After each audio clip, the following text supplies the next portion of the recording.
고양이한테 생선을 맡겨놓는 셈이다. LH 직원들의 투기 의혹으로 휘청이는 광명시흥 신도시 사업. 이렇게 된 거 그냥 어떤 일로 해야 할까요? LH 직원들의 투기 의혹이 불거진 광명시흥지구의 3기 신도시 지정을 취소해야 한다는 의견이 절반을 넘는다는 여론조사 결과가 나왔습니다. 신도시 지정을 취소하는 건 부적절하다는 응답은 34%였고요. 고양이에게 생선을 맡겨야 하느냐며 신도시 지정을 철회해달라는 청와대 국민청원에도 10만 명 이상이 동참했습니다. 신도시 사업의 주체인 LH의 직원들이 내부 정보를 이용해 미리 땅을 사놓았다는 것. 그 불공정함에 국민들의 분노가 하늘을 찌른 거죠. 하지만 투기를 잡겠다고 신도시 지정을 철회하면 서민들의 내 집 마련 기회를 빼앗아 버릴 수 있다는 우려가 나옵니다. 지난 2월 정부가 수도권 집값 안정을 위해 주택 18만 호를 공급하겠다고 했는데 그중 39%인 7만 호가 광명시흥지구에 조성될 예정이거든요. 이 7만 호가 공중분해된다면 공급 부족으로 기존 주택 가격이 더 올라버리는 부작용이 생길 수 있다는 겁니다. 정부가 신도시 지정 철회론에 선을 그은 이유기도 하죠.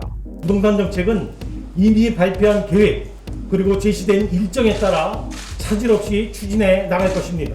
이달 초 여론조사에서 정부가 부동산 정책을 잘못하고 있다는 평가가 74%로 이번 정부 출범 이후 최고치를 경신했습니다. 그 이후에 40%가 집값 상승 때문인 만큼 집값을 더 올릴 여지가 있는 조치를 취한다면 여론을 감당하기 힘들 수밖에 없습니다. 집값이 뛰면서 올해 아파트 공시 가격이 14년 만에 최대폭으로 상승했고 이는 곧 세금 폭탄으로 돌아왔습니다. 종합부동산세가 부과되는 주택이 전국에서 70%나 늘었습니다. 정부 얘기처럼 투기는 투기대로 잡고 공급은 공급대로 진행해야 할 텐데 신뢰를 많이 잃어버린 부동산 정책에 이제는 백약이 무효라는 말까지 나옵니다. 공공택지 개발을 주도해온 LH는 이번 투기 의혹으로 해체론까지 거론되는 상황이죠. 현재 사장도 없습니다. 지난해 12월 변창흠 당시 LH 사장이 국토교통부 장관으로 자리를 옮긴 뒤로 새 사람을 찾지 못했습니다. 게다가 그 변 장관은 LH 사태에 책임을 지겠다고 사의를 표명했지만 청와대가 이사 대책의 기초 작업은 하고 떠나라고 잠시 잡아둔 상황입니다.